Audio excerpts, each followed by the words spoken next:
तो हम लोग डिजिटल इंडिया के एग्जिबिट पर हैं, जिसमें यहाँ पर अच्छा लिखा था डिजिटल इंडिया एक्सपीरियंस।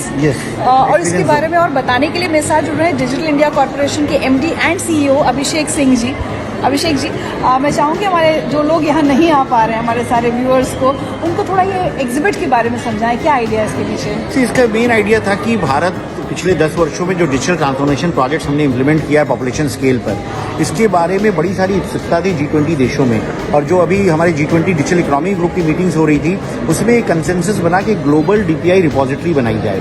तो उसके बारे में लोग देखना चाहते थे। जब G20 लीडर समिट के लिए सारी दुनिया के जो गेस्ट हैं हमारे आए हैं, कंट्री रिप्रेजेंटेटिव्स आए हैं, लीडर्स आए हैं, मीडिया आई है, तो हमने सोचा क्यों ना हम एक इमर्सिव एक्सपीरियंस जोन बनाए जिसमें कि लोग आके एक्सपीरियंस कर पाएं कि UPI कैसे काम करता है, ई-संजीवनी कैसे काम करता है, दीक्षा क्या है, भाषिनी क्या है, जिसमें लोग आके खुद भी देख पाएं। अदरवाइज डिजिटल पेमेंट्स लोग सोचते थे कैसे भारत कहता है कि 1 रुपये या 2 रुपये का भी ट्रांजैक्शन रियल टाइम में हो जाता है विदाउट नोइंग अकाउंट नंबर और IFSC कोड। हम बस एक UPI कोड या मोबाइल नंबर जानते हैं, खट से कर देते हैं। और हमारे यहाँ गरीब से गरीब व्यक्ति जो ठेला लगाता है या सड़क किनारे बैठता है वो भी कर लेता है। ट्रस्ट इतना है सिस्टम में, और जब मैसेज आता है कि आ गया तो मान लेते लोग कि बैंक अकाउंट में आ गया। मैं एक मंदिर में 5 रुपए का, मतलब सबसे कम अमाउंट मैंने 5 रुपए का वो किया हुआ, UPI यूज किया हुआ है। नहीं, और हर जगह हुआ। और इनफैक्ट एक ठेले वाले ने, चाट वाले ने मुझे बताया कि जो एक बॉक्स, जो पेटीएम बॉक्स जिसको हम कहते हैं, जिसमें साउंड आता है कि 20 रुपये प्राप्त हुए,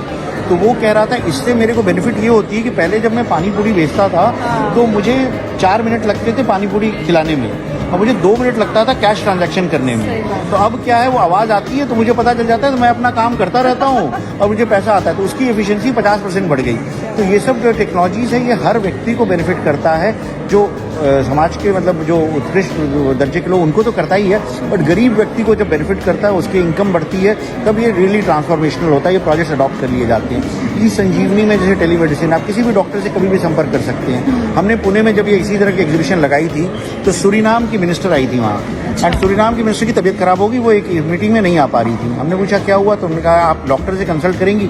और फिर वो एक्चुअल हमारे ऐसी ही एग्जीबिशन में शी कंसल्टेड और डॉक्टर ऑनलाइन, और वहाँ ई प्रिस्क्रिप्शन मिला, उनको दवाइयाँ मिली, उनकी तबीयत ठीक हो गई। शाम को वो कहती है मैं MOU साइन करना चाहती हूँ इंडिया के साथ, इसको अपने कंट्री में रेप्लिकेट करने के लिए। तो इंडिया स्टैक पे MOU साइन हो गया सूरीनाम के साथ। दीक्षा जो हमारा प्रोजेक्ट है, इसमें बड़े सारे लोग रुचि ले रहे हैं कि इसमें टेक्स्ट बुक सारी भारतीय भाषाओं में, जब हम भारतीय भाषा कह रहे हैं तो उसमें मैथिली और मगही और कोंकणी और बोडो भी शामिल है। 36 भारतीय भाषाओं में सारी text books, audio books, videos, lectures सब कुछ उपलब्ध हैं K to 12 के। तो जिन बच्चों को टेक्स्ट बुक्स नहीं मिल पाता है या जिन बच्चों को टीचर्स नहीं मिल पाते हैं, वो भी इसका बेनिफिट ले सकते हैं। और इसमें QR कोड स्कैन करके जवाब मिल जाना, इस तरह के प्रयोग किए गए। तो हमने ये दिखाया है कि जो डेलीगेट्स आ रहे हैं उसको देखें, और अगर वो अपनी कंट्री में इसको रेप्लिकेट करना चाहते हैं तो वो भी कर सकते हैं। इससे हमारी IT कंपनीज को बेनिफिट मिलेगा, हमारे जो इंडिया के IT इंजीनियर्स हैं इसको इम्प्लीमेंट करने जाएंगे, रोजगार क्रिएट होगा। अच्छा, डिजिटल पेमेंट्स में तो भारत वैसे भी नंबर 1 हो गया है दुनिया में। अभी जो आपके पास, जैसे आपने कहा डेलीगेट्स के लिए किया है, कैसी रिस्पांस मिल रही है? फॉरेन मीडिया क्या कह रहा है, लोग क्या कह रहे हैं? बहुत लोग कौतूहल से देख रहे हैं और सोच रहे हैं कि ये उनको एक्चुअली एक्सपीरियंस करने को मिल रहा है। तो ये डिजिटल ट्रांजैक्शंस कर पा रहे हैं लोग, डॉक्टर से कंसल्ट कर पा रहे हैं लोग, और ये हमारा एक डिजिटल इंडिया जर्नी हमने बनाई, इसमें साइकिलिंग करके लोग प्रोजेक्ट्स को देख पा रहे हैं, उस पर भी काफ़ी ज़्यादा कर रहे हैं। तो बहुत सारे डेलीगेट जो विदेशों से आए हैं वो हमारे इसको भी एक्सपीरियंस कर रहे हैं, आधार के बारे में समझ रहे हैं, जो और डिटेल्स QR कोड पे भी दिए गए हैं, उसको लेकर के अपने यहाँ अपनी टीम्स को शेयर कर रहे हैं। अच्छा, ये मुझे भाषिनी के बारे में थोड़ा बता दीजिए। भाषिनी एक टूल है जिसके तहत आप सभी भाषाओं में बातचीत कर सकते हैं। जैसे फॉर एग्जांपल हमारा देश एक डाइवर्स कंट्री है, 22 लैंग्वेज हैं। मैं तमिलनाडु में जाता हूँ, मुझे तमिल नहीं आती है, तो मैं वहाँ के किसी तमिल हिंदी न जानने वाले से कैसे बात करूँ? तो ये हमने एक भाषिनी ऐप बनाया है जिसमें स्पीच टू स्पीच ट्रांसलेशन होता है, स्पीच टू टेक्स्ट होता है। तो मैं हिंदी में बोलूँगा और सामने वाला बंदा तमिल में सुनेगा, वो तमिल में बोलेगा, मैं हिंदी में सुनूंगा। और इसी तरह 2200 लैंग्वेज में ये पॉसिबल हो गया है। 2200 भाषाओं में ये बनाया गया है, ट्रांसलेशन हो सकता है, और हमको बस बोलना है और वो इमीडिएट ट्रांसलेट हो जाता है। और साथ में G20 के लिए हमने G20 की भाषाओं को भी इंटीग्रेट कर लिया है, जैसे इंडोनेशियन है, जापानीज है, स्पेनिश, फ्रेंच, रशियन।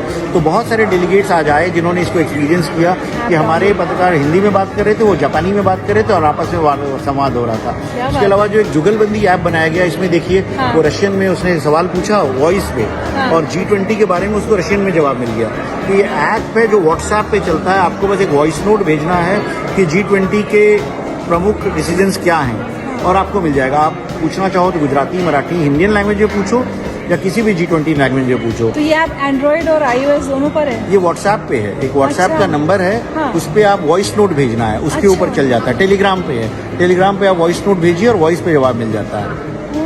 तो भाषिनी ऐप का इस्तेमाल तो मुझे लगता है भारत में हम सभी लोगों को भाषिनी तो बहुत एंड्रॉइड काम प्ले का स्टोर, है। ऐप स्टोर दोनों पे उपलब्ध है। हाँ। उसको आप रियल टाइम ट्रांसलेशन के लिए बड़ी आसानी से यूज कर सकते हैं। क्या बात है। तो अभी सारे व्यूअर्स को आप आज अभिषेक जी क्या कहना चाहेंगे, हमारे जो अभी सिर्फ वर्चुअली इस सबको देख रहे हैं एग्जिबिट को? मैं बस यही कहना चाहूंगा कि जो G20 का थीम है, one worth, one family, one future, और अगर हमको पूरे दुनिया को जोड़ना है तो डिजिटल टेक्नोलॉजीज इसमें एक अहम रोल प्ले करेंगी टू यूनाइट द वर्ल्ड। और जैसे हम कहते हैं ग्लोबल विलेज, तो अगर हमको वन अर्थ, वन फैमिली और वन फ्यूचर को चरितार्थ करना है तो digital transformation projects will play a big role in helping to achieve this. और इसमें एक बहुत इंपॉर्टेंट बात है कि भारत इसमें बहुत एक लीडर वाला रोल फॉलो कर रहा है, ना कि फॉलोअर वाला। नहीं, इसमें इनफैक्ट सारे दुनिया के लोग जानते हैं कि हमारे यहाँ जैसे फॉर एग्जांपल कोविड का वैक्सीनेशन हुआ, हाँ। तो डिजिटल हुआ पूरा, सारे लोगों को सर्टिफिकेट्स मिल गए। और अगर हम नहीं करते तो 100 करोड़ के देश में लोगों को याद दिलाना कि कौन सा वैक्सीन लिया था, कोविशील्ड लिया था, कोवैक्सीन लिया था, और अगला डोज 28 दिन के बाद लेना है कि 84 दिन के बाद लेना है, लोग भूल जाते। हमें याद नहीं रहता पिछले हफ्ते मैंने कौन सी एंटीबायोटिक खाई थी और कितनी खुराक खानी है। तो वो डिजिटल होने की वजह से वो संभव हो पाया। तो अब उसको हम यूनिवर्सल वैक्सीनेशन प्लेटफॉर्म बना रहे हैं कि बच्चों को जो BCG, पोलियो, टेटनस, DPT और मीजल्स, रूबेला के टीके दिए जाते हैं, उसका भी डिजिटल रिकॉर्ड बन जाए। तो उसको यूविन के नाम से बन रहा है। तो कल को ये सॉल्यूशन जो है वो पूरा विश्व अडॉप्ट करेगा। और अफ्रीकन यूनियन आज G20 को ज्वाइन किया है, तो अफ्रीका के देश, एशिया के देश, उनमें भी बड़ी उत्सुकता है इस तरह के सॉल्यूशंस को अडॉप्ट करने के लिए। Thank you so much Abhishek ji, thank बात यू। करके।